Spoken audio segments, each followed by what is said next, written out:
네, 안녕하세요. DSP 연구실 석박학과장 김도윤입니다. 이번 시간에는 차원 축소 혹은 변수 선택이라 불리는 디멘셔널리 리덕션 그리고 피처 셀렉션에 대해서 살펴보겠습니다. 우선 이번 시간에 궁극적으로 수행할 태스크는 지난 시간에 진행했던 퍼스널 론 데이터를 이용한 이진 분류입니다. 그래서 지난번 보셨다시피 동일하게 퍼스널 론 데이터를 이용해서 다음에 개인 대출 여부를 판단하는 이제 태스크를 진행할 텐데요.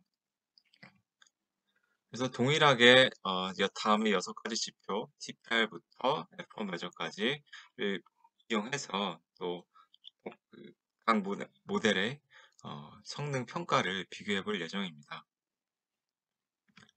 다만 지난번과 다른 점은 이번 시간에는 이제 변수 선택 기법 총 8가지를 다루게 될 텐데요. 어, 엄밀히 말하면 이제 변수 선택을 적용하지 않은 것과 적용한 나머지 7가지를 비교하게 될 텐데, 이때 지난번에 보셨던 이 디스플레이 리절트 부분에서 리절트 딕트에 해당하는 부분을 좀 더 자세히 살펴보면은 이제 리절트 딕트는 딕셔너리 형태가 될 테고, 그때 키 값을 다음에 8가지의 이름으로 각각의 결과를 저장하게 됩니다. 그래서 이제 모든 변수를 사용할 때와 각 그 피처 셀렉션 기법을 적용했을 때 결과를 저장할 수 있도록 리절트 딕트를 저희가 저장해 볼 테고요. 마찬가지로 매트릭 네임은 앞서 살펴봤던 그 TPR부터 F1까지의 총 분류 모델을 평가하는 6가지 지표의 이름이 되겠습니다.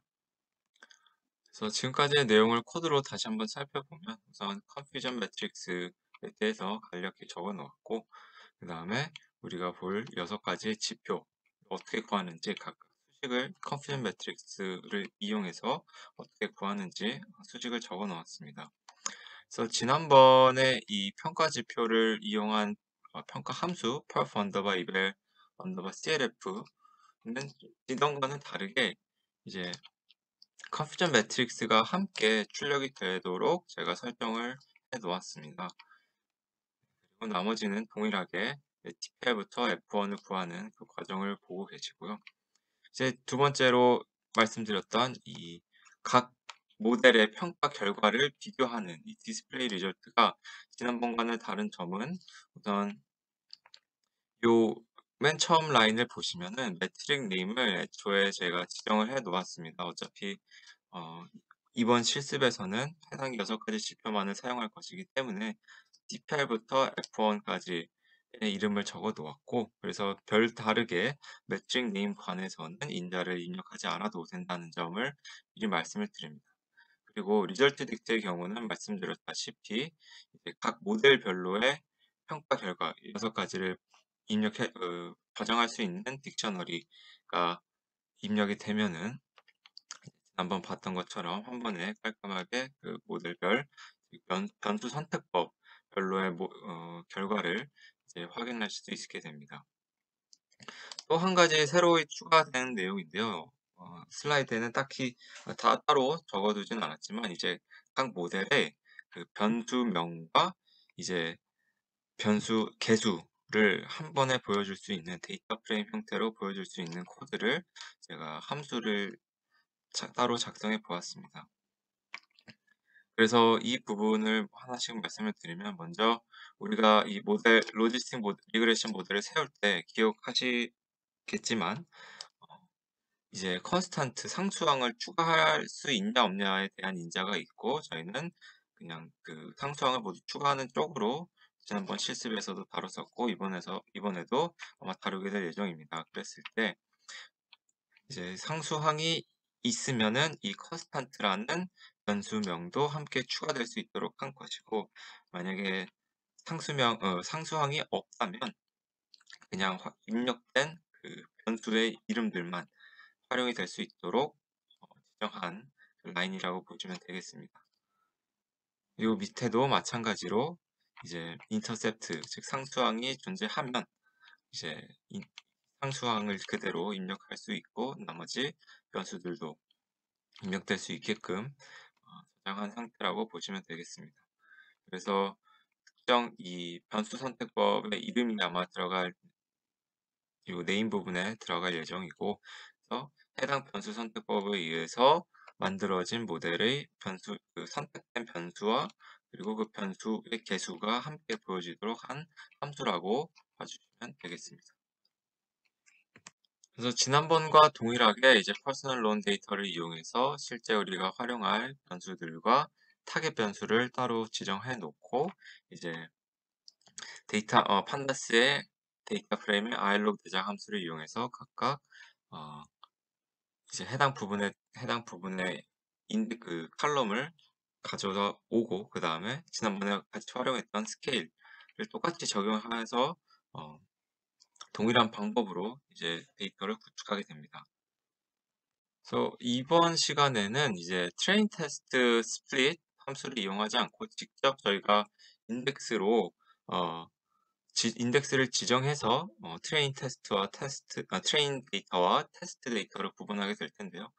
그래서 먼저 처음 우리가 2,500개의 샘플이 존재하는데, 그 중에서 처음 1,500개의 샘플은 학습용으로, 그리고 나머지 1,000개의 샘플은 테스트용으로 구분할 예정입니다.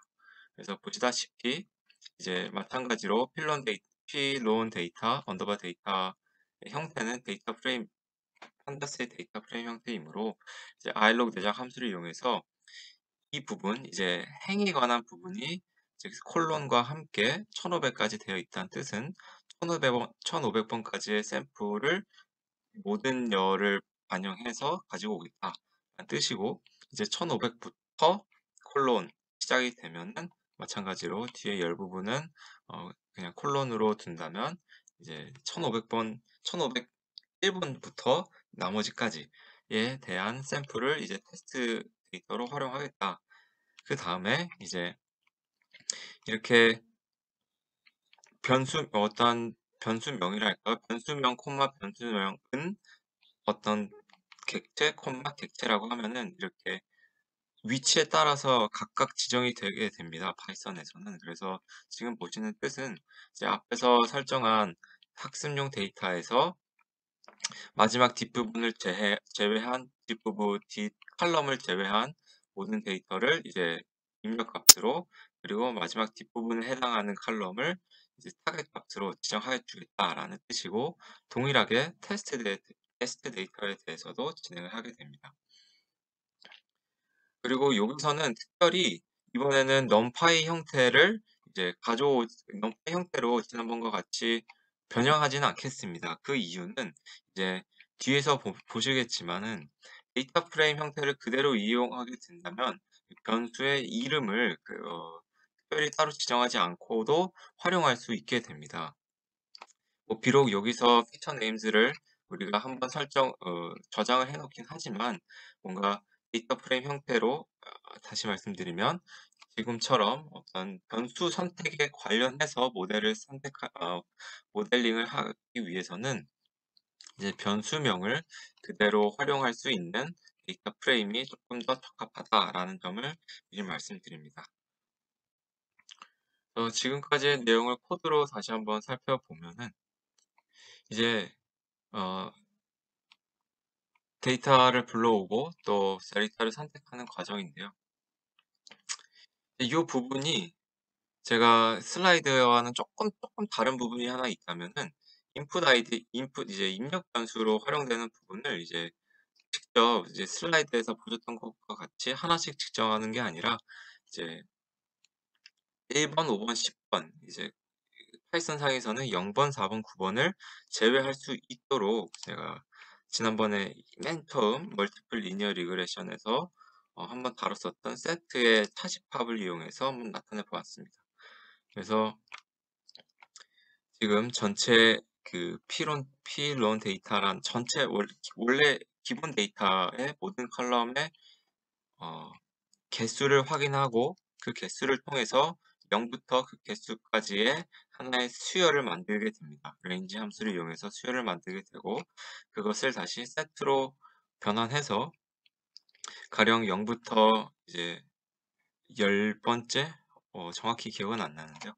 그래서 모든 변수의 그 수열에서 우리가 사용하지 않을 변수들의 인덱스를 이제 차집합으로 그려준 다음 보셨다시피 예전에 보셨다시피 이제 다시 리스트로 변형해서 결과적으로 우리가 활용하게 될 입력 변수 인덱스를 구하는 과정입니다. 뭐 슬라이드에 있는 내용과 동일하지만 조금 변형을 줬다는 점이라고 생각해 주시면 되겠고, 그 다음에 타겟 인덱스, 우리가 타겟 변수로 활용할 인덱스에 대해서도 저장을 한 다음에 이제 맥스 피처라고 하는 것은 우리가 변수 선택법을 적용하게 될 텐데, 변수 선택을 하지 않았을 모든 변수를 고려했을 때 그 변수가 최대 몇 개인지를 나타내는 것이라고 생각해 주시면 되겠습니다. 그래서 이 인풋 인덱스 안에 있는 인덱스의 개수 자체가 이 맥스 언더바 피처스가 되겠습니다.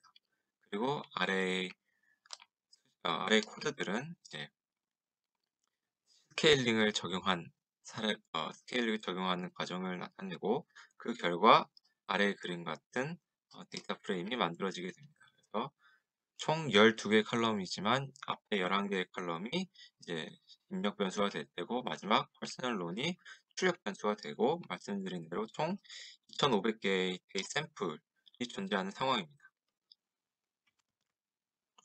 그래서 보셨다시피 슬라이드에서 보셨다시피 처음에 첫 500개의 샘플을 학습용, 그 다음에 나머지 샘플들을 이제 테스트용으로 분류하는 과정을 보고 계십니다. 그래서 이번 시간에도 동일하게 이제 각 학습이 완료된 모델의 변수의 p-value 값을 통해서 그 변수의 유의성을 확인해 볼 텐데요. 그래서 지난번 시간에 활용했던 그 사이클론 모델을 이용한 p-value 값을 확인하는 함수를 이제 활용하게 될 예정입니다.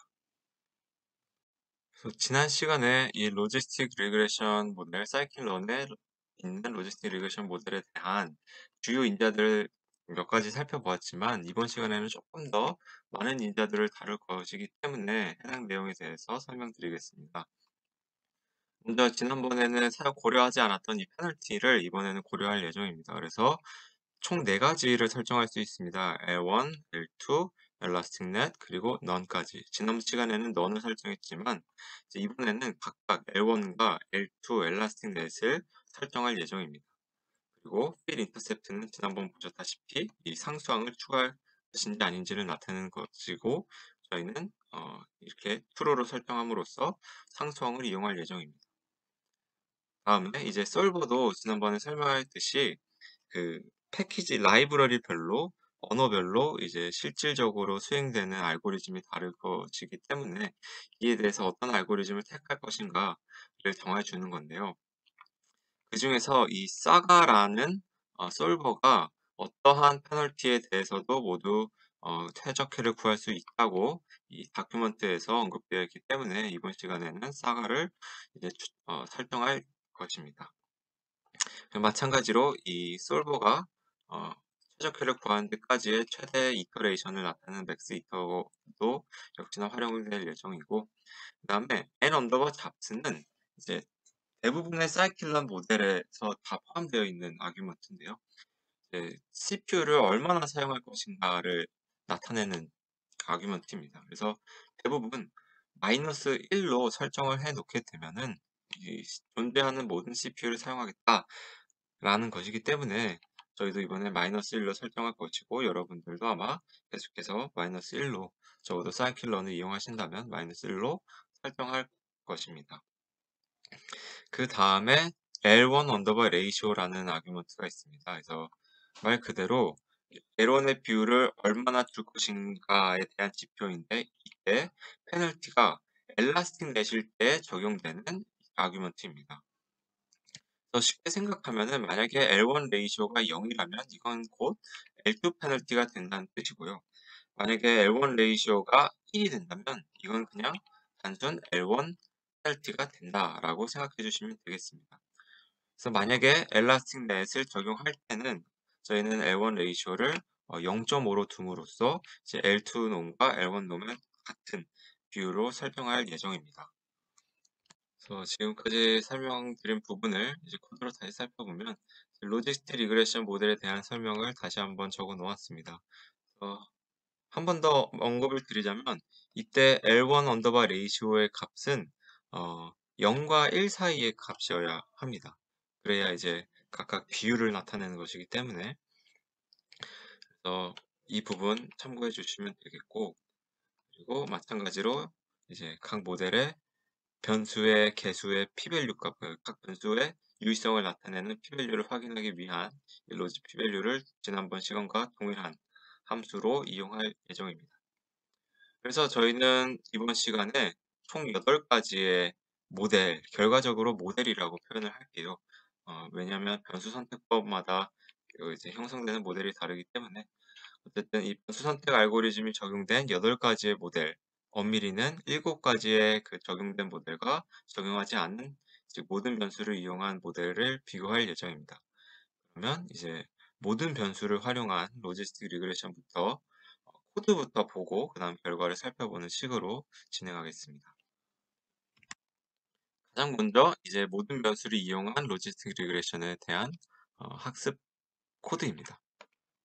로지스틱 리그레션을 불러오고 시드를 이번엔 1, 2, 3, 4로 설정해 놓고, 이제 이 부분을 이제 처음 보시게 될 텐데요. 가령 이 파이썬 중에 이렇게 별표 표시가 2개가 되어 있는 부분이 있을 텐데요. 이 부분은 이제 뒤에 나오는 값이 딕셔너리가 됩니다. 그러면 무슨 말이냐면 이 가령 로지스틱 리그레션의 아규먼트들을 딕셔너리 형태로 이제 입력을 하겠다라는 뜻이고, 그래서 이제 다음과 같이 딕셔너리의 형태로 어떤 인자와 그 해당되는 값들을 저장하고 바로 이렇게 별표와 함께 입력을 하면은 해당 어, 인자가 각각 적용되는 것을 알 수 있습니다. 그래서 하나씩 보시면, 우선 페널티는 풀 리그레션이기 때문에 여기선 풀 리그레션이라는 뜻은 모든 변수를 사용할 것이기 때문에 이제 페널티는 없고, 상수항 추가하고 맥스 이터레이션과 솔버를 다음과 같이 설정하고, 그 다음에 n 잡수도 -1로 설정해서 모든 CPU를 사용하겠다.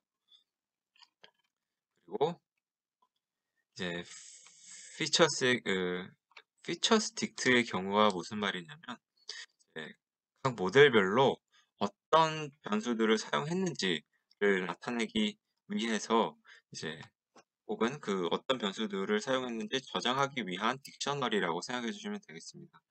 그래서 이제 월 베리어블스 같은 경우는 상수항과 함께 앞서 설정했던 모든 변수가 활용된다는 점이고요. 그래서 다음과 같이 로지스틱 리그레션을 앞서 설정한 아규먼트들을 통해서 정의를 하고 fit 함수를 이용해서 바로 학습을 시킵니다. 지난번 시간에는 이렇게 로지스틱 리그레션을 정의하고 그 다음에 가령 풀 모델.fit으로 저희가 코드를 작성했었는데, 사실 이렇게 진행을 해도 동일한 결과를 얻게 됩니다. 그래서 이 풀 언더바 모델은 결국에는 이제 앞서 설정한 아규먼트들과 이 트레인 데이터들로 학습이 완료된 모델이라고 생각해 주시면 되겠습니다. 그래서 이렇게 학습이 완료된 모델과 활용했던 입력 변수들, 입력 데이터들, 그리고 입력 변수의 이름들까지 확인해서 이제 각각의 변수의 p-밸류 값을 다음과 같이 구할 수 있습니다. 그랬을 때 자세한 결과는 슬라이드에서 다시 살펴볼 예정이고요.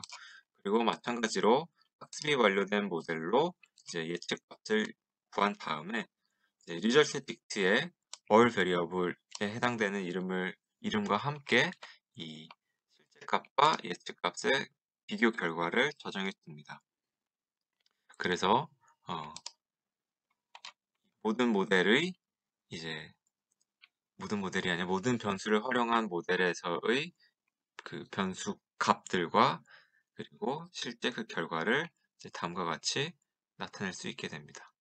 그래서 다시 한번 말씀드리면 윗부분은 이제 각 변수의 p-밸류에 해당되는 부분이고, 아래는 이제 그 평가 결과를 확인할 때 나타나는 컨피전 매트릭스와 그리고 각 피처별 변수 값, 그리고 실질적으로 이 모델의 테스트 성능을 확인할 수 있습니다. 그래서 지금 보셨던 모델, 모든 변수를 이용해서 형성하고 학습한 그 모델의 성능, 테스트 성능을 다음과 같이 확인할 수 있습니다. 우선 TPR부터 F1까지의 스코어를 나타낸 것이고, 여기서 아시다시피 비록 어큐러시는 높지만 F1 스코어는 높지 않은 것을 확인할 수 있습니다. 이거를 이제 컨피전 매트릭스를 통해서 다음과 같이 쉽게 확인할 수 있게 되는 것이고, 그리고 우측 부분이 이제 각 변수별로 p-value 값을 나타내게 된 것입니다. 그래서 이렇게 모든 변수를 활용했을 때 좀 유의했던 변수는 뭐 age, experience, income, family 그리고 education 정도가 있다라는 것을 확인할 수 있습니다. 이제 본격적으로 이 변수 선택법을 하나씩 적용해 보겠습니다. 가장 먼저 forward selection입니다. 전진 선택법이라 불리는 이것은 여러분들도 잘 아시다시피 변수를 아무것도 추가하지 않은 상태에서 활용하지 않은 상태에서 하나씩 이제 유의미한 변수를 추가해 감으로써 적절한 결과를 얻어내는 방식인데요. 저희는 scikit-learn의 이 sequential feature selector라는 것을 활용할 예정입니다. 그래서 여러분들 꼭 한번 이 공식 문서를 확인하셔서 내용을 살펴보시길 권장해 드리고요. 그리고 주요 파라미터들에 대해서 하나씩 살펴보겠습니다. 먼저 에스티메이터에 해당되는 부분은 이제 scikit-learn의 모델이 됩니다. 그래서 가령 저희는 좀 전에 학습을 시켰던 그 1번의 모든 변수를 활용한 로지스틱 리그레션 모델을 활용할 예정이고요.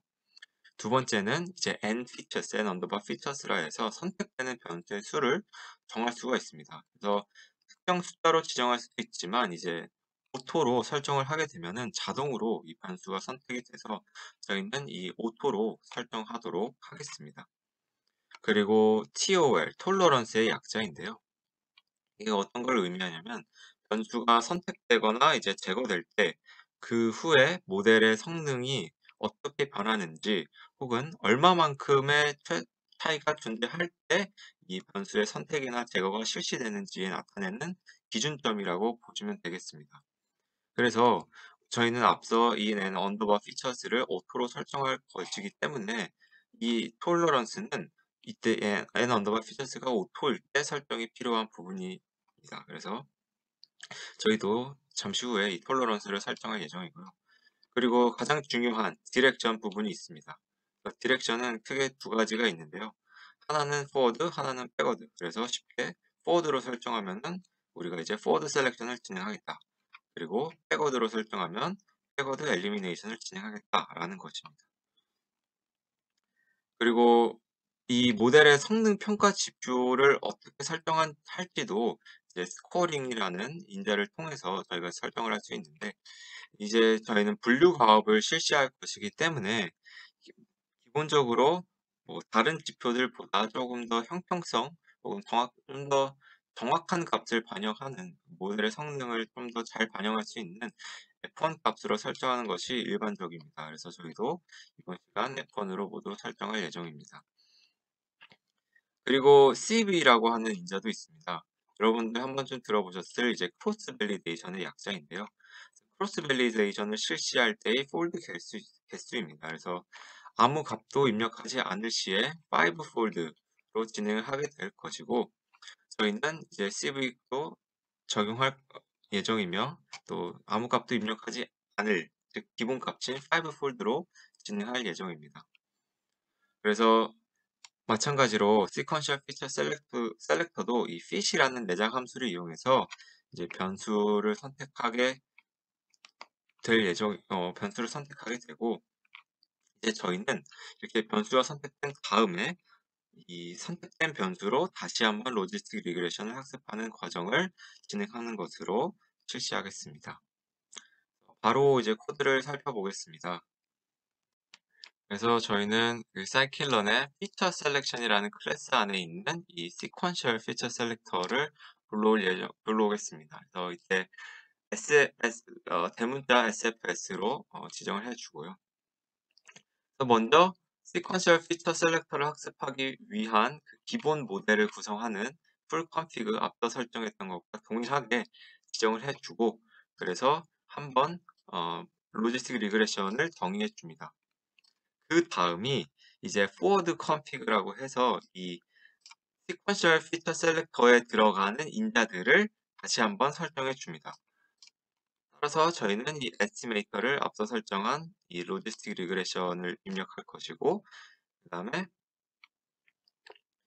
features to select, 이제 제가 간략하게 features라고 했는데 이제 features to select라는 부분에 해당되는 부분을 이제 인자를 auto로 설정하고 톨러런스를 0.000, 0.0001 이 되죠. 10의 마이너스 4승 이 될 테고, 이제 디렉션 forward, 그리고 스코어링 F1, 그 다음에 CV는 기본값인 5, 그 다음에 마찬가지로 모든 CPU를 사용하겠다 라고 이제 이 sequential feature selector에 인자를 설정해 주고, 해당 인자를 이제 실질적으로 입력한 다음에 학습까지 진행하게 됩니다. 그래서 역시나 학습 데이터를 이용하게 되고, 이렇게 학습이 완료된 sequential feature selector의 객체명을 이제 forward selection이라 지정하겠습니다. 그랬을 때 이제 forward selection을 이제 학습이 완료된 feature selection을 통해서 이제 선택된 변수가 무엇인지 확인하기 위한 코드가 26번째 코드인데요. 그래서 forward selection 내에 있는 get features names out 이라는 내장 함수를 이용해서 우리는 앞서 소개했던 이 features 딕트의 forward selection이라는 이름과 함께 저장을 할 예정입니다. 그랬을 때 내용을 보면은, 선택된 변수를 보면은 다음에 하나, 둘, 셋, 넷, 다섯, 여섯 가지가 선택된 것을 확인할 수 있습니다. 그래서 이렇게 선택된 변수들을 이용해서 다시 한번 로지스틱 리그레션을 학습하게 됩니다. 그래서 이 부분은 이제 앞서 원래 있었던, 원래 사용했었던 트레인 데이터 입력 변수들 중에서 이제 위에 6가지 변수만을 가져오게 되는 그런 모습이고, 마찬가지로 테스트 데이터에 대해서도 입력 변수들을 이제 선택을 하게 됩니다. 그 다음에 이제 동일한 인자를 갖는 로지스틱 리그레션으로 이렇게 새로이 선택된 입력 변수들만을 가지고 이제 학습을 완료하게 됩니다. 그것을 우리는 forward logic이라고 부르겠습니다. 그래서 forward logic에 대해서 마찬가지로 예측값을 내고 result dict의 forward selection이라는 이름과 함께 그 모델의 성능, 평가 결과를 저장하게 됩니다. 그래서 그 결과 다음과 같이 나타나는 것을 확인할 수 있습니다. 컨피전 매트릭스부터 각 피처와 그 해당되는 개수들, 그리고 이전 이제 모든 변수를 사용할 때와 비교한 이 모델의 평가 결과들까지 이렇게 확인할 수 있습니다. 그래서 해당 부분을 슬라이드로 다시 정리해 보면, 이제 forward selection을 우리는 방금 진행하는 코드를 확인했고, 이제 scikit-learn의 sequential feature selector를 활용한 것을 확인했습니다. 그래서 sequential feature selector에 필요한 인자들 다음과 같이 다시 정리를 해 두었고요. 그래서 각각 이제 코드 요 좌측에 있는 부분은 이제 기본 모델이 되는 기본 모델이 되는 로지스틱 리그레션의 이제 컨피규레이션, 아규먼트들을 저장한 것을 볼 수 있고, 그다음에 우측은 이제 sequential feature selector에 대한 아규먼트들과 그것을 학습하는 과정을 보고 계십니다. 그래서 결과적으로 선택된 변수는 income, CCAVG부터 크레딧 카드까지 라는 점도 확인해 보았습니다.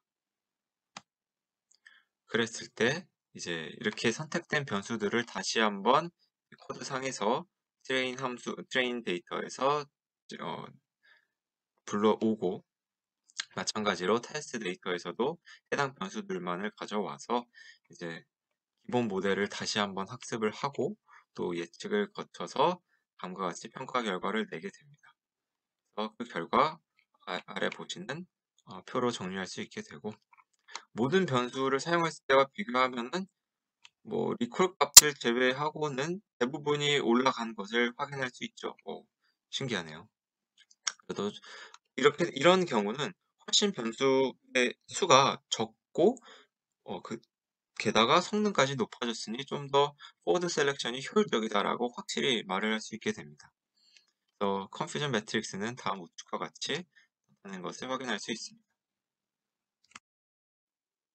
네, 다음은 이 백워드 엘리미네이션에 관한 내용을 살펴보겠습니다. 그래서 앞선 포워드 셀렉션과 거의 동일한데 이제 이 부분 그 SFS 부분의 임자 중에서 이 부분이 달라지게 되겠죠. 그래서 디렉션을 이제는 백워드로 설정한 부분인 것을 확인할 수 있고 나머지 코드는 동일합니다.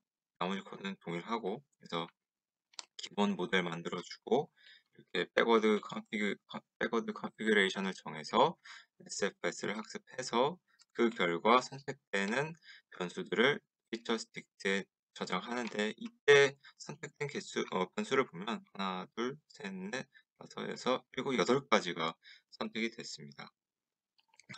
그래서 에이지부터 크레딧 카드까지 선택이 된 것을 확인할 수 있고 동일하게 또 해당 변수들만을 이용해서 똑같이 이제 테스트 데이터셋에 우선 어, 로지스틱 리그레션을 학습을 하고 또 학습된 모델을 가지고 테스트 데이터에 대해서도 결과를 냈을 때 다음과 같이 컨퓨전 매트릭스부터 각 피처의 개수들 다음에 그 지금까지의 모델들과는 비교를 할 수 있습니다. 그래서 방금 보셨던 코드와 동일한 내용을 담고 있는데요. 백워드 엘리미네이션을 진행함에 있어서 기본 이제 로지스틱 리그레션을 설정하고 이제 백워드 엘리미네이션을 진행하기 위한 시퀀셜 피처 셀렉터의 이 아규먼트들을 설정하고 특히 이 다이렉션 부분, 백워드로 설정한 부분 확인해 주시고 그래서 쭉 진행을 하면은 보셨다시피 8가지의 하나, 둘, 셋, 넷, 다섯, 여섯, 일곱, 8가지의 변수가 선택되는 것을 확인할 수 있습니다. 그래서 이 변수들을 가지고 이제 트레인 데이터와 테스트 데이터를 다시 한번 정리해서 어, 백워드 로짓이라는 로지스틱 리그레션을 학습을 하고 그 다음에 이제 예측 값을 구했을 때 다음과 같은 결과를 얻을 수 있습니다. 이것도 보시면 TPR은 가장 앞선 당장 뭐 포워드 셀렉션과 비교를 해보면 TPR이 향상됐고 프리시전도 향상됐고 TNR은 동일하고 액큐러시 향상됐고 DCR은 또 향상됐고 지금까지 중에 모든 포워드 셀렉션보다 더 좋은 결과를 보여주고 있네요. 그래서 이제 포워드 셀렉션과 백워드 엘리미네이션의 진행을 지금까지 살펴보았습니다.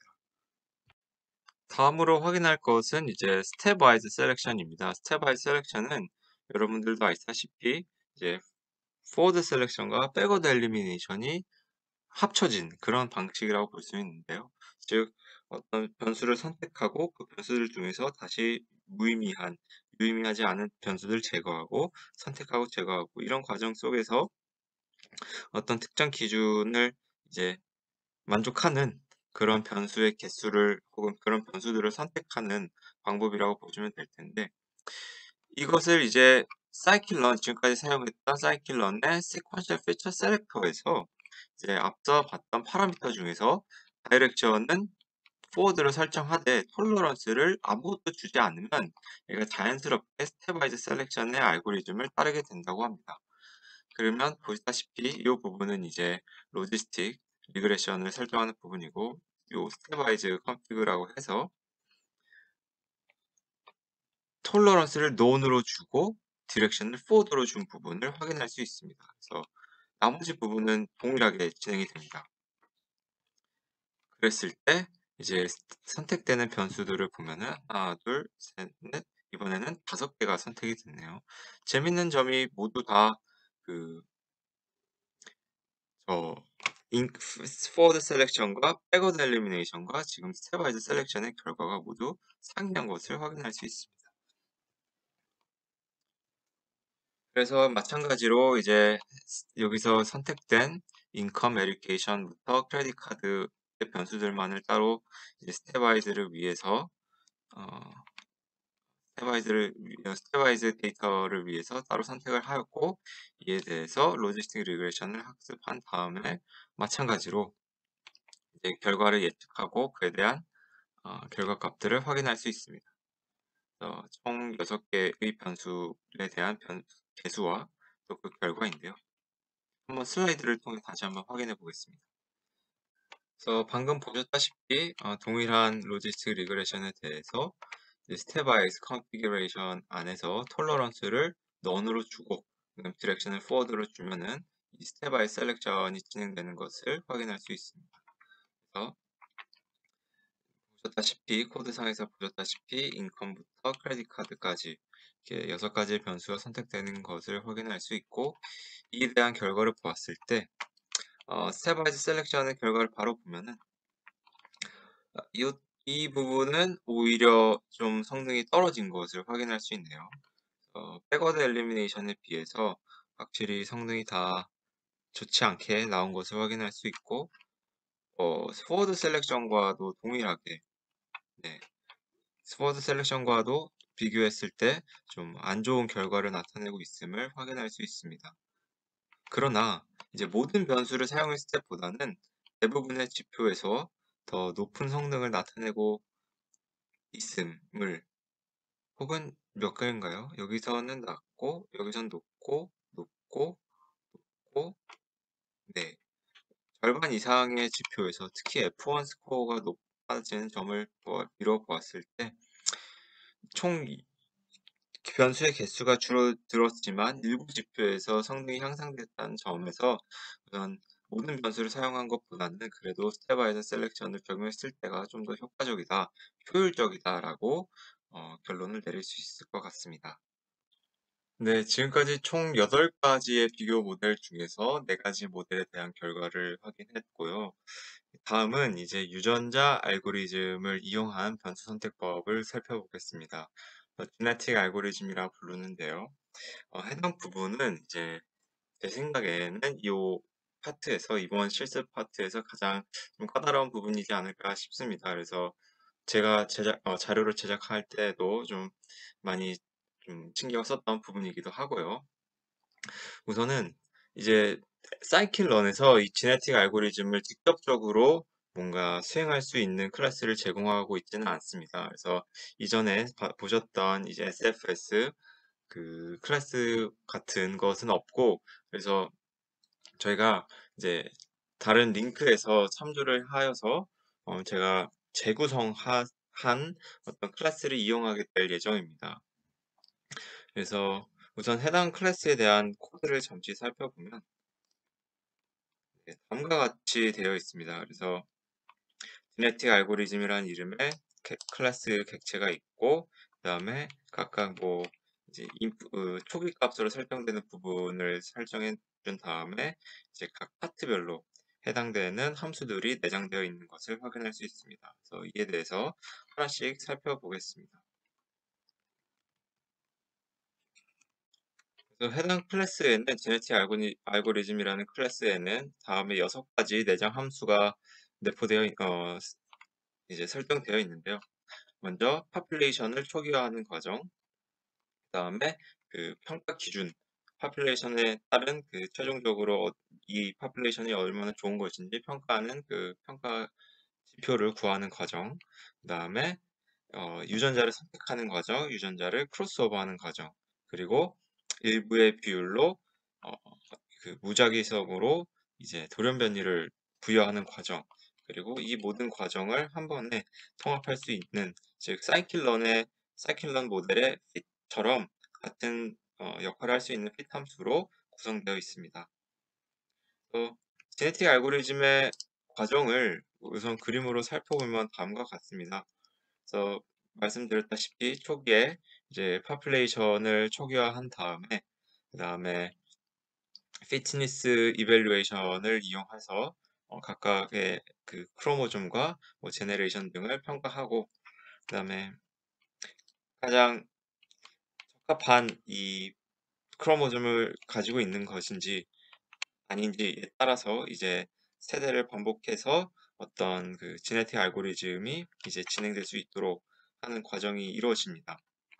그 중에서도 이제 크로스오버와 뮤테이트 등으로 다음 세대에 좀 변화를 주어서 조금 더 나은 조금 더 나은 이제 자식을 생산하기 위한 과정을 거치게 되는 것이지요.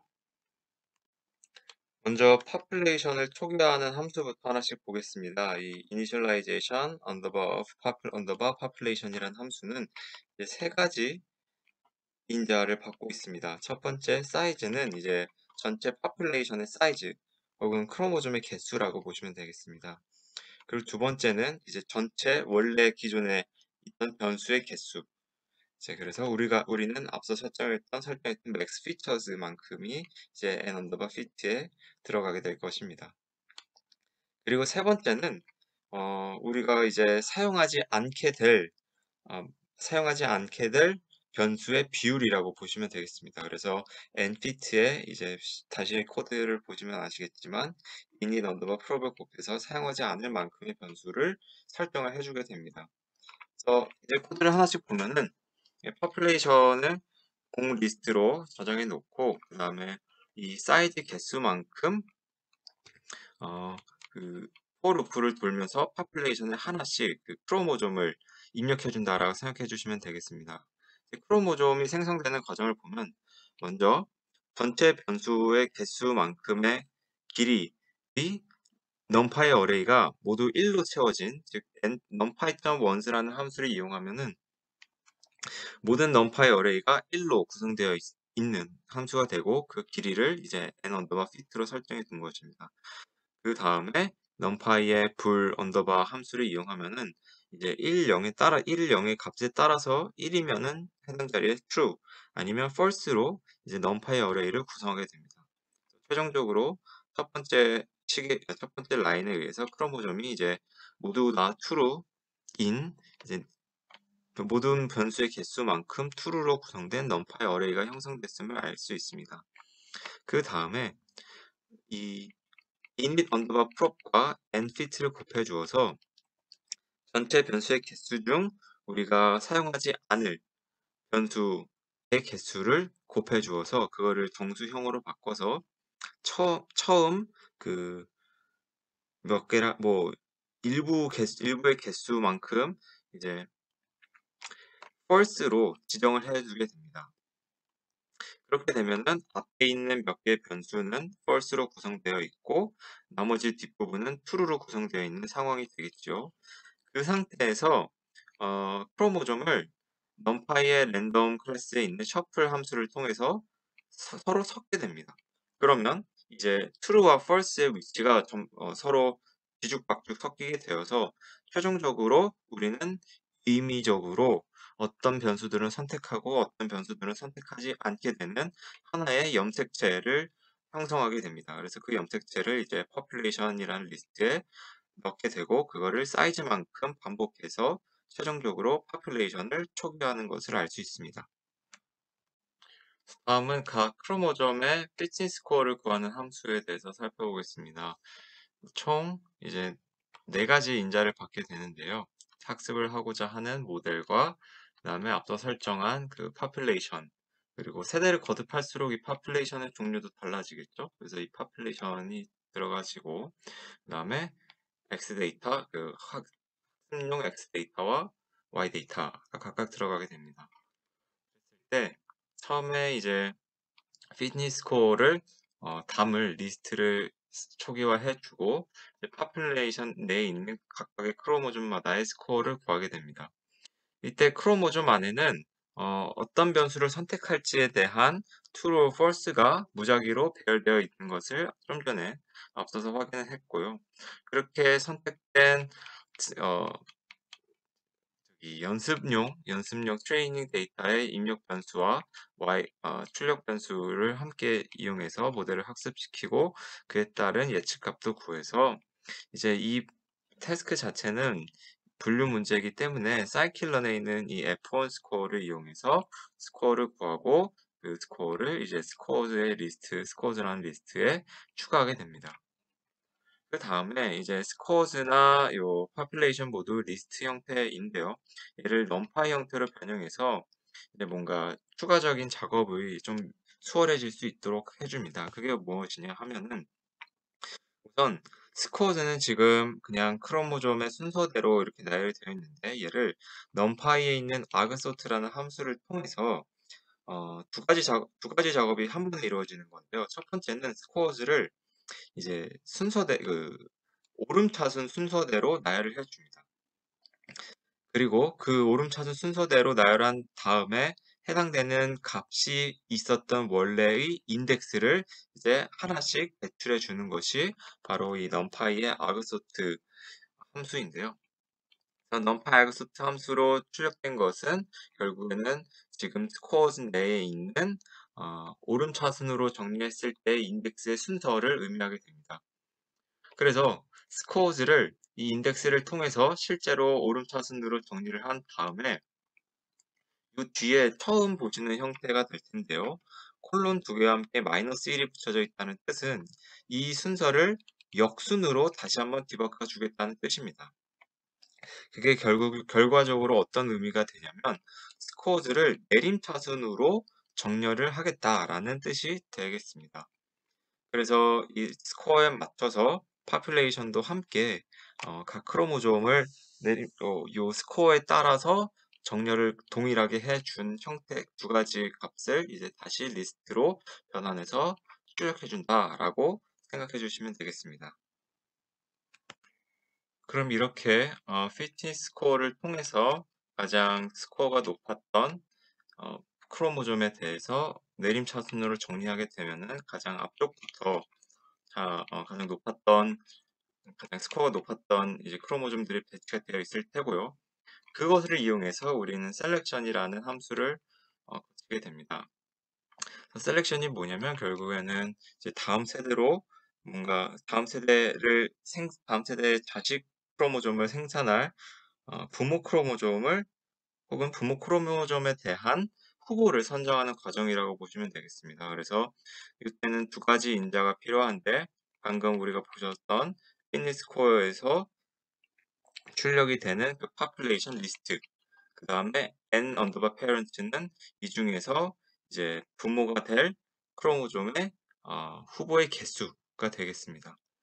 이 부분은 쉽게 이제 population 언더바 next gen이라는 이름 하에 리스트를 소개해주고 그리고 이 parents의 개수만큼 for 루프를 도우면서 이제 내림차순으로 정렬되어 있는 pop after fit이라는 크로모점 리스트에서 하나씩 추가되는 것을 확인할 수 있습니다. 다음은 크로스오버에 대한 함수입니다. 원래 기존에 크로스오버라 하면은 우선은 어느 위치에서 이 크로스오버가 진행될지 또 얼만큼의 유전자가 크로스오버가 될지 등을 고려하지만 여기서는 기본적으로 모든 유전자들이 한 크로모좀 내에 있는 유전자들이 이제 크로스오버의 대상이 된다라고 생각해 주시면 되겠습니다.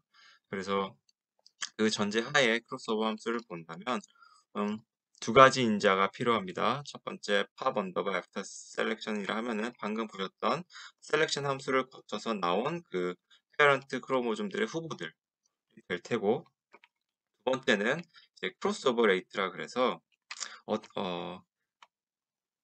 이제 두 페어런트 크로모점을 통해서 두 개의 차일드 1과 차일드 2에 해당되는 크로모점이 될 텐데요.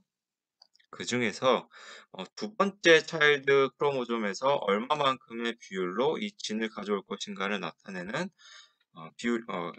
비율이라고 생각하면 되겠습니다. 그 값이라고 생각하시면 되겠고 이게 어떤 의미냐면 기본적으로는 원래는 이제 차일드 1으로부터 대부분의 그 유전자를 가져오게 되지만 어떤 이제 코드상에서 이제 보시게 될 텐데 랜덤 숫자가 이 크로스오버 레이트보다 작거나 같으면은 일단 해당되는 위치의 유전자는 이제 차일드 2로부터 가져온다 이렇게 생각해 주시면 되겠습니다. 그래서 기본적으로 이제 그 부모가 되는 부모의 후보가 되는 크로모즘들이 담긴 리스트를 이제 pop next generation이라 다시 한번 설정해 주고 그 중에서 저희는 총 pop after selection의 개수라 하면은 앞서 봤던 selection에서의 n 언더바 parents가 될 것입니다. 그래서 총 parent 개수 중에서 두 개씩 이제 살펴보게 되는 건데요. 여기서 range가 0부터 n parent 그리고 2라고 적혀 있으면은 0부터 이 개수까지 숫자가 두 개씩 커진다라는 뜻입니다. 그래서 가령 0, 2, 4 이런 식으로 커지게 될 것입니다. 그래서 new 이때 각각 new parent라는 빈 리스트를 형성해 주고 이제 pop next generation에서 0과 가령 i가 0이라면 첫 번째 크로모점을 child 1, 두 번째 크로모점을 child 2라고 선택을 해주고 그 다음에 이 child underbar 1 하나의 크로모점이죠. 크로모점의 length라 하면은 결국엔 유전자의 개수가 될 것입니다. 그래서 이렇게 유전자의 개수의 만큼의 어레이를 설정한 다음에 numpy의 이 랜덤 샘플이라는 함수를 이용해서 우리는 랜덤한 0과 1 사이의 어떤 소수값을 부여할 수 있게 됩니다. 그렇게 되면은 이제 이 np.random 언더바 샘플의 이 유전자의 개수만큼의 어떤 무작위적인 0과 1 사이의 값들이 형성이 될 것이고 그 중에서 이제 우리가 입력한 크로스오버 레이트보다 큰 값을 갖는 인덱스들을 우리는 찾게 됩니다. 따라서 이렇게 찾게 된 인덱스를 가지고 원래 차일드 1으로부터의 유전자를 이 인덱스에 해당되는 부분에서 가져오고 그렇지 않은 부분은 차일드 2에서 가져오는 모습을 이 두 번째 포문에서 볼 수 있습니다. 그래서 그렇게 형성된 하나의 크로모솜을 이제 넥스트 제너레이션으로 이제 추가해준다라는 의미에서 pop 언더바 넥스트 제너레이션에 어펜드를 시켜줘서 최종적으로 하나씩 두 쌍씩 살펴본 크로모즘에 대한 결과를 출력해주고 있는 상태입니다. 그리고 크로스오버에 나아가서 뮤테이션, 돌연변이를 부여하는 부분인데요. 그래서 뮤테이션 함수에서 필요한 인자는 다음에 세 가지인데요. 첫 번째는 방금 보셨던 크로스오버를 끝내고 난 이제 넥스트 제너레이션 이거가 되겠죠. pop 언더바 넥스트 제너레이션이라는 함수가 될 것이고 죄송합니다. 리스트가 될 것이고 그 다음에 얼마만큼의 비율로 이제 이 선택됐던 인덱스가 선택이 되지 않을 것인지 혹은 선택이 되지 않았던 인덱스가 선택될 것인지의 비율을 나타내는 뮤테이션 레이트 그리고 npt는 말 그대로 우리가 맨 처음에 설정해줬던 그 전체 진의 개수, 총 변수의 개수라고 보시면 되겠습니다.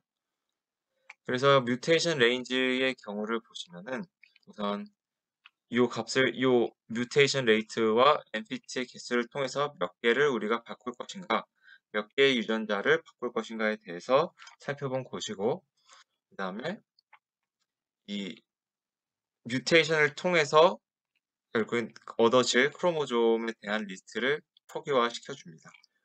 그 다음에 실제 우리가 크로스오버를 통해서 가지고 온 유전자의 염색체의 개수만큼 이제 for 루프를 돌면서 어떤 것은 이제 만약에 인덱스가 선택이 되었다면 선택이 되지 않도록 하고 만약 선택이 되었다면 선택이 되도록 하는 그런 과정을 포문으로 지금 구성되고 있음을 알 수 있습니다. 그래서 지금까지의 모든 함수를 한 번에 진행할 수 있도록 구성한 이제 fit 함수를 보고 계십니다. 그래서 결과적으로 모든 과정을 통해서 가장 좋았던 염색체와 그때의 피트니스 스코어를 이제 산출할 수 있도록 이제 fit 함수에서 설정해 두었습니다. 그래서 하나하나씩 다시 함수를 라인으로 살펴보시면서 이제 이해가 안 되신 부분은 또 직접 실행해 보시면서 확인해 보시면 좋을 것 같습니다. 그래서 지금 방금까지 살펴본 코드에 대해서 다시 한번 내용을 설명드리도록 하겠습니다. 그래서 기본적으로 사이클러는 매트릭스에서 F1 스코어를 이용해서 아까 보셨다시피 이제 저희는 피트니스 스코어를 설정할 예정이고요. 이제 클래스를 형성하기 위한 기본 초기값 인자들이 필요합니다. 이에 대해서 하나씩 설명을 해드리면 우선 population 사이즈는 이제 처음에 초기화할 때 population을 몇 개로 얼만큼 설정할 것인지, 즉 염색체 개수를 몇 개로 설정할 것인지에 대한 초기값을 의미합니다. 그리고 n 언더바 fit는 말씀드린 대로 총 이제 사용되는 변수의 개수, 기존의 총 변수의 개수라 생각해 주시면 되고, n parent는 이제 부모 크로모점을 선택할 때 몇 개의 부모 크로모점을 선택할 것인지, 그리고 n 언더바 g는 제네레이션을 몇 번 수행할 것인지, 그 다음에 init 언더바 rate는 이제 전체 변수의 개수 중에서 사용되지 않을 변수의 비율을 나타내게 됩니다. 그리고 뮤테이션 레이트와 크로스오버 레이트는 각각 뮤테이션과 크로스오버를 얼만큼 설정해 줄지를 정하게 되는 것이고, 그 다음에 모델은 이제 이 기본적으로 학습을 진행하게 될 베이스 모델이 됩니다. 우리한테는 이제 풀 컨피규레이션을 이용한 로지스틱 리그레이션이 되겠죠. 그리고 보셨다시피 계속해서 이 랜덤리스, 좀 무작위성이 필요한 부분이 많은데, 이 부분을 통일하기 위한 시드도 함께 설정해주게 됩니다. 그랬을 때 맨 처음 보셨던 것이 바로 이 population을 설정하는 것. 그래서 이를 통해서 우리는 population을 초기화 시켜주고, 그 다음에 그렇게 형성된 population을 이용해서 피트니스 스코어를 F1 스코어를 기준으로 우리는 각각 구해주고, 얘를 이제 내림차순으로 정렬해서 가장 좋은 크로모점과 그 다음에 가장 좋았던 그 스코어를 출력할 수 있도록 해줍니다. 그것을 바탕으로 후보가 되는 부모 세대의 크로모점의 개수를 선택을 해주고, 그 다음에 크로스오버를 진행을 하게 됩니다. 그래서 여기서 다시 한번 말씀드리자면, 이 실습에서의 크로스오버는 이제 각각의 진에서 차일드 1과 차일드 2 중에서 어떤 부분을 차일드 1에서 데리고 올지 혹은 차일드 2에서 데리고 올지를 이제 정한다고 생각해 주시면 되겠습니다. 그 다음에 크로스오버와 함께 뮤테이션으로 좀 더 돌연변이, 좀 무작위성을 더 강조시키고, 이 모든 과정을 이제 fit 함수로 연결해서 한 번에 이제 우리가 원하는 그 결과를 얻어낼 수 있도록 전체 그 클래스를 구성하였습니다. 해당되는 부분이 만약 이해가 잘 안 되신다면 저에게 또 따로 메일을 보내주셔서 문의 주시면은 제가 답변 드리도록 하겠습니다. 앞서 살펴본 제네틱 알고리즘 클래스를 이용해서 실제 결과를 한번 구해보도록 하겠습니다. 그래서 좌측은 계속적으로 동일하게 베이스라인 모델에 대한 설정이고요. 그리고 이제 제네틱 컨피규레이션, 제네틱 알고리즘에 대한 각각의 아규멘트를 보도록 하겠습니다. 그래서 population 사이즈는 우선 20개의 염색체를 이용할 것이고, 그 다음에 전체 변수의 개수는 앞서 설정했던 맥스 언더바 피터스가 될 것입니다. 그리고 후보 크로모점에 대한 다시 말씀드리면 부모 염색체의 후보 개수를 그냥 2개로 설정해 두었고, 총 제네레이션의 세대 수를 5번 반복할 수 있도록 지정해 두었습니다. 그리고 처음에 초기 설정 시 이제 사용하지 않을 변수의 비율을 0.3, 즉 70%만을 사용해서 초기 크로모점을 설정해 주겠다. 초기 파퓰레이션을 설정해 주겠다라는 것이고요. 그리고 뮤테이션 레이트와 크로스오버 레이트를 각각 0.1과 0.3으로 두고 앞서서 설정한 기본 모델을 이제 학습시키는 과정을 통해서 지네틱 알고리즘을 진행시키겠다라는 것입니다. 그리고 앞서서 보셨다시피 굉장히 무작위성을 부여하는 부분이 많기 때문에 시드를 고정해서 계속적으로 반복을 해도 동일한 결과가 나올 수 있도록 하였습니다. 그래서 지금까지 쭉 봐왔던 사이클론의 여러 클래스들과 동일하게 다음과 같이 지네틱 알고리즘을 설정해 주고 이제 fit 함수를 이용해서 이제 여기서는 베스트 크로모즘과 베스트 스코어를 각각 산출해내게 됩니다.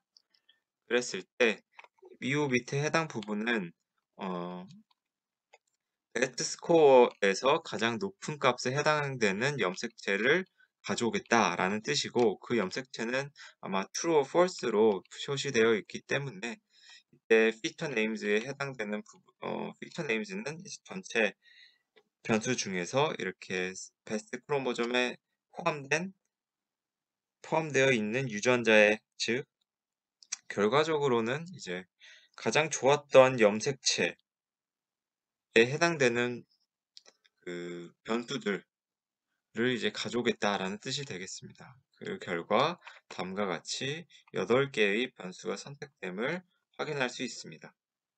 그래서 이렇게 선택된 변수들을 이용해서 결과를 살펴보았을 때 가장 하단에 위치한 지네틱 알고리즘의 결과는 스텝와이즈 셀렉션보다는 높고 포워드 셀렉션보다도 높네요. 네. 거의 백워드 엘리미네이션과 하나씩 살펴보면 그것도 아니네요. TPR은 이제 상위권에 위치하여 있고, 다만 프리시즌의 경우는 좀 낮은 값을 보이고 있습니다. TNL도 마찬가지고 어큐러시도 좀 마찬가지네요. 하지만 BCR의 경우는 또 상위권의 모습을 보여주고 있고, 그 다음에 F1도 그렇게 낮지 않은 수치를 보이고 있습니다. 그래서 이 지네틱 알고리즘에 대한 테스트 셋에 대한 결과를 내는 모습을 다음과 같이 코드로 확인할 수 있고, 동일한 결과를 얻어낼 수 있음을 확인할 수 있습니다. 지네틱 알고리즘까지 결과를 내보았습니다. 이제 세 가지 모델, 세 가지 변수 선택법이 남아 있는데요. 사실 이건 변수 선택법이라기보다는 어쩌면 정규화 리그레션이라고 볼 수 있습니다. 그래서 정규화 텀을 이용한 어떤 식을 만드는 것인데, 보시다시피 리츠 리그레션부터 라소 리그레션, 그리고 엘라스틱 넷이 이에 해당됩니다. 이 세 가지는 이제 특별히 사이클론의 동일한 리니어 모델이랑 클래스 안에 지금까지는 저희가 로지스틱 리그레션이라는 CV가 붙여지지 않은 모델을 사용하였지만, 이제는 이 남은 세 가지에 대해서는 로지스틱 리그레션 CV를 사용할 예정입니다. 그래서 이에 대한 다큐멘트를 한번 확인해 주시고, 그 이유가 바로 이 파라미터 중 C라는 값 때문인데요.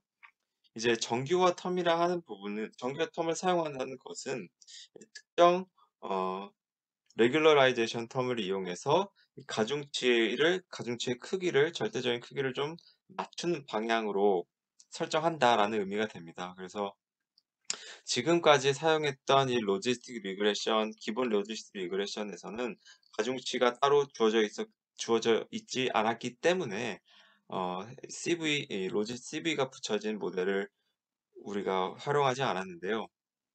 이때 이 C 값을 통해서 이 레귤러라이제이션 텀을 얼만큼 부여할지 설정을 해주게 됩니다. 그리고 그 가중치라고 표현이 되는, 다시 말씀드리면 이제 정규화 텀의 가중치를 얼마큼 둘 것인가도 사실상 하이퍼 파라미터가 되기 때문에 이 부분을 크로스 밸리데이션을 이용해서 우리가 구해보자라는 개념으로 로지스틱 리그레션 CV를 사용한다라고 생각해 주시면 되겠습니다. 로지스틱 리그레션 CV 모델에 대한 몇 가지 주요 이자들을 살펴보면, 나머지는 거의 기존에 사용했던 로지스틱 리그레션 모델과 동일하고요. 방금 살펴본 CS, 즉 레귤러라이제이션 텀을, 정규화 텀을 얼마만큼의 가중치로 설정할 것인지 그 후보를 나타내는 인자가 되겠습니다. 그래서 기본적으로 우리가 직접 설정을 할 수도 있지만, 가령 다연수를 입력을 하게 되면은 11-4승부터 11-4승까지의 범위를 로그 스케일 단위로 열등분을 해준다. 뭐 열등분, 가령 10을 입력하면은 열등분을 해준다. 5를 입력하면 5등분을 해준다라는 의미가 되겠습니다. 그리고 이 CV가 바로 이제 크로스 밸리데이션의 그 폴드의 개수가 될 테고, 그리고 가장 중요한 페널티 L1으로 설정하면 라쏘, L2는 리치, 그리고 엘라스틱넷은 엘라스틱넷 그 자체로 설정이 되게 됩니다. 그리고 스코어링과 솔버, 톨러런스, 맥스 이터레이션은 앞서 봤던 로지스틱 리그레션 모델의 파라미터와 동일하고요. 이제 리핏이라는 것이 나오게 되는데, 리핏이 뭐냐면 이렇게 다양한 C값과 폴드를 통해서 나온 최적의 가장 베스트의 상태가 존재할 텐데, 최적의 하이퍼 파라미터가 존재할 텐데, 이때 리핏을 true로 설정해 주게 되면은 이제 가장 좋았던 C값 하나만 이제 가져오게 되는 것이고, 그렇지 않으면은 이제 여러 각 폴드에서 가장 좋았던 C값의 평균으로 대치를 하게 됩니다. 저희로서는 이제 이 리핏을 true로 설정하게 되면서, true로 설정함으로써 이제 가장 좋았던 C값 하나만을 불러올 수 있도록 설정해 두도록 하겠습니다. 그리고 앞서 언급한 대로 L1 레이쇼는 엘라스틱 넷에서 이제 만약 페널티를 엘라스틱 넷으로 두었을 때 L1 텀을 얼만큼 둘 것인지, L2 놈 텀을 얼만큼 네, L1 놈 텀을 얼만큼 둘 것인지에 대한 비율을 나타냅니다. 그래서 이 부분은 이전과는 다르게 기존의 뭐랄까요, 베이스라인 모델인 풀 컨피그를 이용한 로지스틱 리그레션은 따로 사용하지 않고 바로 로지스틱 리그레션 CV 모델을 이용하게 됩니다. 이때 리치 리그레션의 경우는 다음과 같은 인자를 갖게 되는데요.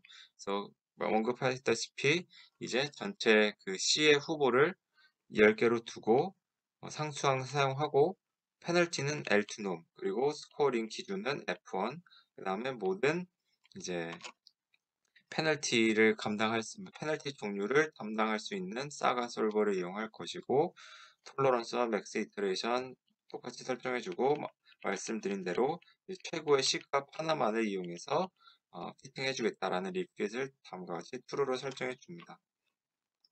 그리고 동일한 형식으로 우리 트레인 데이터를 이용해서 리치 리그레션 모델을 만들어 주고, 이때 우리가 요 C의 후보들 중에서 이제 가장 최적의 C를 확인할 수 있는데, 그때 값을 보면은 뭐 2.7825594 값이 나온다라는 것을 확인할 수 있습니다. 그리고 마찬가지로 이제 리치 리그레션에 사용된 가장 최적의 그 코에피션트 값들을 다음과 같이 정리할 수 있겠습니다. 그리고 R에서는 기본적으로 이 C값, 정규화 텀의 가중치를 얼마만큼 부여하느냐에 따라서 모델의 개수가 어떻게 변하는지 보여주는 그림을 이제 생성해내는데, 파이썬 특히 이 사이클런에서는 그런 게 없기 때문에 저희가 직접 하나의 코드를 작성해서 그 과정을 확인할 수 있도록 하겠습니다. 그래서 쉽게 생각하면은 우리가 10가지의 C값이 있었고, 각각 5개의 폴드, 5폴드를 이용해서 최적의 C값을 찾아내었습니다.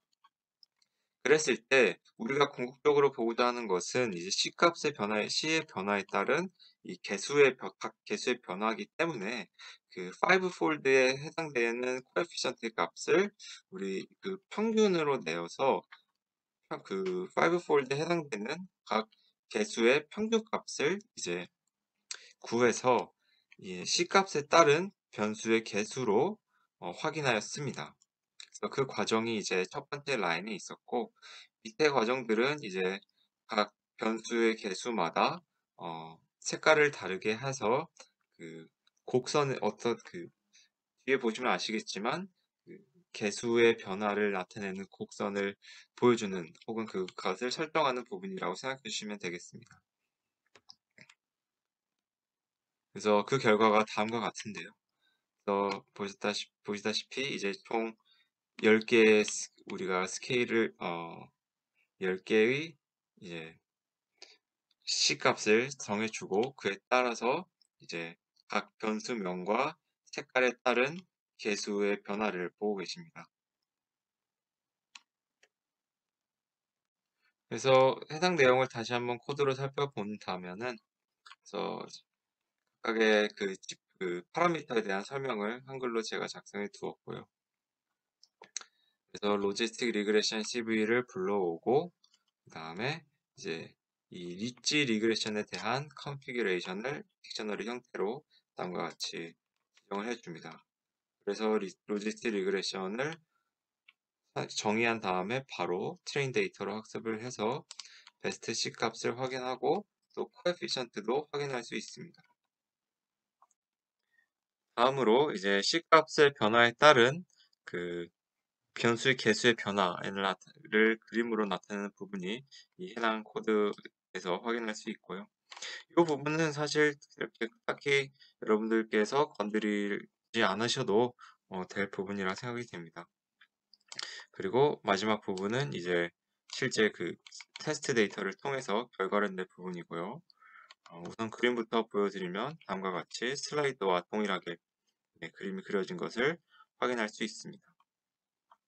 그리고 이 실질적인 이 모델의 각 개수별 코에피션트 그리고 실제 결과값까지 확인할 수 있습니다. 다만 여기서는 이제 리치 리그레션이 뭔가 변수를 선택한다라는 과정보다는 어떤 변수의 개수가 0에 가까운지를 살펴보아야 됩니다. 그랬을 때 지금과 같이 7번과 8번 등의 변수들이 이제 0에 가까운 것을 확인할 수 있게 됩니다. 자세히 슬라이드에서 그 내용 다뤄보도록 하겠습니다. 사실 리치 리그레션의 경우는 이제 변수 선택의 의미보다는 이제 이 정규와 텀을 둠으로써 좀 더 변수 간의 다중 공산성이 있을 때 좀 강건해지는 효과를 낼 수 있는 기법이라고 생각해 주시면 되겠습니다. 그래서 보시다시피 리치 리그레션을 통해서 어떤 그 모델의 성능 향상이 이루어지는 것은 딱히 아니다라는 것을 확인할 수 있고 이 모든 변수를 사용했을 때 결과를 비교해 봤을 때 오히려 성능이 떨어지고 있는 것을 확인할 수 있죠. 이제 리치 리그레션과 마찬가지로 라sso 리그레션도 한번 진행해 보겠습니다. 모든 과정이 동일합니다. 모든 과정이 동일하고 다만 요 페널티 부분에서 L1으로 바뀌는 부분만 제외하고 정말 다 똑같은데요. 이때 C값도 뭐 마찬가지로 최적의 C값도 구해줄 수 있고 이때 모델의 코에피션트 값도 확인해 줄 수 있습니다. 좀 비슷한 맥락으로 모기지와 시큐리티스 어카운트란 부분, 특히 시큐리티스 어카운트는 아예 개수가 0 값을 갖는 것을 확인할 수 있습니다. 그래서 마찬가지로 이제 동일하게 이 개수의 C 값의 변화에 따른 개수의 변화 이 그림을 나타내 보면 이제 다음과 같이 나타나게 됩니다. 조금 더 리치 리그레션과 비교해 본다면 각각이 좀 띄엄띄엄하게 바로 0 값으로 이 뭐라 그럴까요? 향하고 있다? 네, 0 값을 가지게 되는 점이 좀 인상적입니다. 그래서 라sso 리그레션의 결과를 살펴보면 이제 리치 리그레션과 비교했을 때 거의 성능 차이가 없지만 그래도 일부 향상되었음을 확인할 수 있습니다. 라sso 리그레션에 대한 코드도 함께 살펴보면 전에 진행했던 리치 리그레션과 동일합니다. 모두가 똑같고 말씀드렸다시피 이 페널티 부분만 L1으로 바뀌고 그 다음에 뭐 그림 그리는 것도 똑같고 마지막에 결과를 내는 것까지 그래서 결과는 다음과 같이 나타났고 그 다음에 각 모델의 변수와 각 변수의 개수들 그래서 모기지와 시큐리티즈 어카운트가 시큐리티즈 어카운트는 아예 0 값을 갖게 되는 모습을 보셨고요. 그리고 라sso 패스의 경우는 리치 리그레션과는 좀 차이게 리치 리그레션과는 다르게 좀 변수가 하나하나씩 0에 좀 다르게 귀결이 되는 모습을 볼 수 있으므로 이를 통해서 이 L1 놈, 즉 라sso 리그레션이 조금 더 변수를 선택하는 부분에 있어서 유의미하다, 좀 이점이 있다라는 것을 확인할 수 있습니다.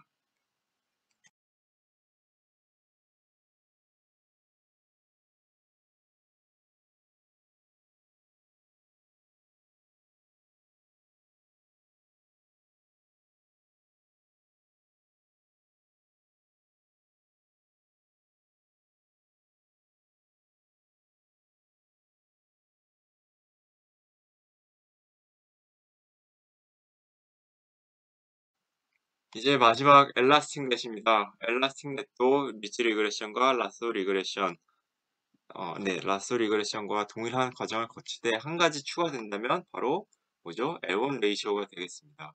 그래서 이 L1 레이시오를 우리가 직접 뭐 리스트 형태로 정해줘서 저는 이번에는 세 가지 그냥 0.3, 0.5, 0.7일 때의 비율을 설정해 보았습니다.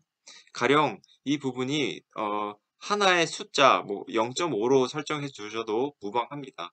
동일하게 크로스 밸리데이션 값을 통해서 이제 정해지기 때문에 이 부분은 이제 이번 실습에서는 세 가지 값으로 두었지만 뭐 여러분들께서는 한 가지 값 혹은 더 많게 설정하셔도 됩니다. 그래서 동일하게 이제 엘라스틱 넷에 대해서 코드를 진행한 결과 이제 가장 최적의 C 값은 다음과 같이 나왔고 최적의 L1 레이쇼는 0.3이 나왔습니다. 즉 L1 놈을 0.3으로 두고 그 다음에 말씀드리면 L1 놈에 대한 가중치를 0.3만큼 나머지 L2 놈에 대한 부분을 0.7만큼을 두겠다라는 내용이 되겠고요. 그랬을 때 각 피처별로 개수의 값을 나타낸 표입니다. 뭐 계속해서 이 두 가지 모기지와 세큐리티스 어카운트는 좀 낮은 값을 보이는 것을 확인할 수 있죠. 그래서 앞선 리치 리그레션과 라sso 리그레션의 경우는 이제 C 값이 혹은 그 C 뭐라 그럴까요? C가 하이퍼 파라미터 최적의 하이퍼 파라미터를 찾기 위한 대상이 되었는데요. 여기서는 이제 엘라스틱 넷의 경우에는 L1 레이시오까지 우리가 확인을 해야 되기 때문에 이 L1 레이시오도 동일한 방법으로 각 뭐라 그럴까요? 각 크로스 밸리데이션마다 평균을 구해서 확인을 해 주셔야 됩니다.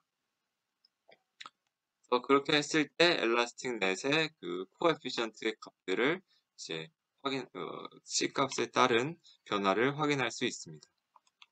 거의 정말 리치 리그레션이랑 엘라스틱 넷이 적절하게 섞인 그런 모습인 것 같습니다.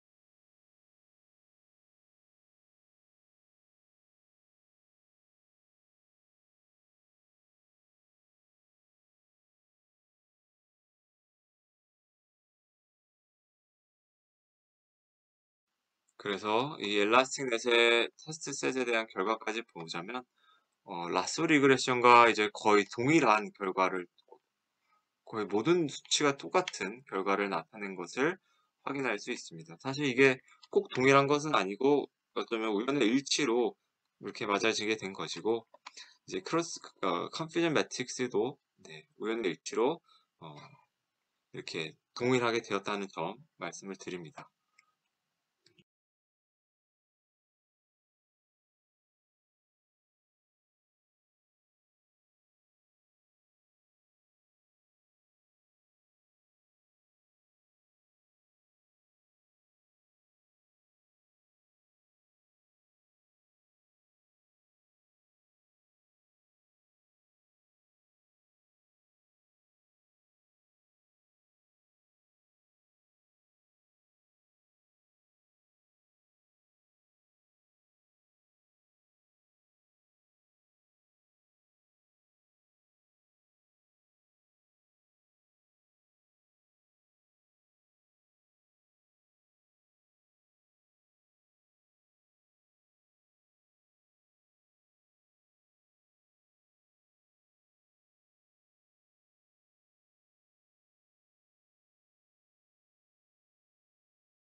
그래서 엘라스틱 넷에 대해서 코드를 다시 한번 살펴보자면 우리는 추가적으로 L1 레이시오에 대한 비교도 진행할 수 있기 때문에 다음과 같이 0.3과 0.5, 0.7 세 가지 값을 크로스 밸리데이션을 통해서 선택할 수 있도록 설정해 두었습니다. 그래서 방금 보셨던 코드와 동일한 코드가 적혀져 있고 이제 이에 따른 최적의 C값과 L1 레이시오 값을 다음과 같이 확인할 수 있습니다. 그랬을 때 피처별 개수의 값, 그 다음에 이 컨퓨전 매트릭스 결과까지 이렇게 확인하실 수 있고요. 그리고 지금까지 모든 8가지 모델의 결과를 한 번에 비교할 수 있는 표까지 구해보았습니다. 그리고 이 그림도 마찬가지로 이 C값에 따른 각 변수의 개수의 변화를 확인할 수 있습니다.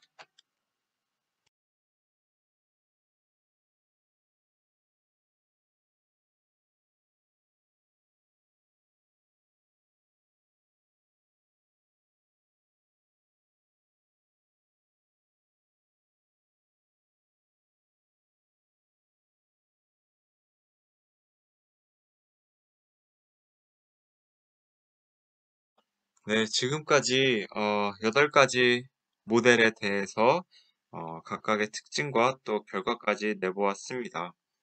그래서 이번에는 그 8가지 모델의 각 모든 변수의 개수를 한 번에 확인할 수 있는 함수를 이용해서 한번 그 결과를 보게 될 텐데요.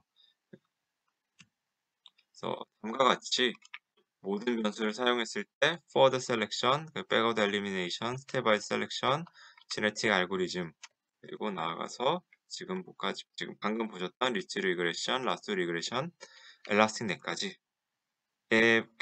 각 모델의 변수의 개수를 확인할 수 있습니다. 이것을 확인하고자 하는 이유는 이제 0값에 가까이 갈수록 이 해당 개수가 이제 영향력이 없어지는 것이기 때문에 특히 이 모든 변수를 사용했을 때 그리고 마지막 3가지 리그레션, 리치 리그레션, 라쏘 리그레션, 그리고 엘라스틱 넷은 이 변수의 개수가 0으로 가까이 간 것들이 좀 의미가 없다라고 판단할 수 있기 때문에 한번 붉은색으로 해당되는 변수를 선택해 보았습니다. 그때 제가 의미로 그냥 플러스 마이너스 0.04 내로 있는 값들에 대한 변수를 한번 선택해 보았습니다. 그리고 이 부분은 이제 실제 각 모델별로 선택된 그 변수들을 나열해 본 뭐라 그럴까요? 표라고 생각해 주시면 되겠습니다. 그리고 최종적으로 가장 좋았던 모델은 이 백워드 엘리미네이션이 되겠습니다. 백워드 엘리미네이션이랑 이제 지네틱 알고리즘 혹은 스텝와이즈 셀렉션 등이 조금 아니죠. 포워드 셀렉션이 백워드 엘리미네이션이랑 이 포워드 셀렉션이 가장 좀 유효한 방법이다 라고 결론을 지을 수 있을 것 같습니다. 네, 지금까지 변수 차원 축소 또 변수 선택에 대한 내용에 대해서 살펴보았습니다. 혹여나 질문이 있으시다면은 저의 메일로 질문 주시면은 제가 답변 드리도록 하겠습니다. 네, 수고하셨습니다.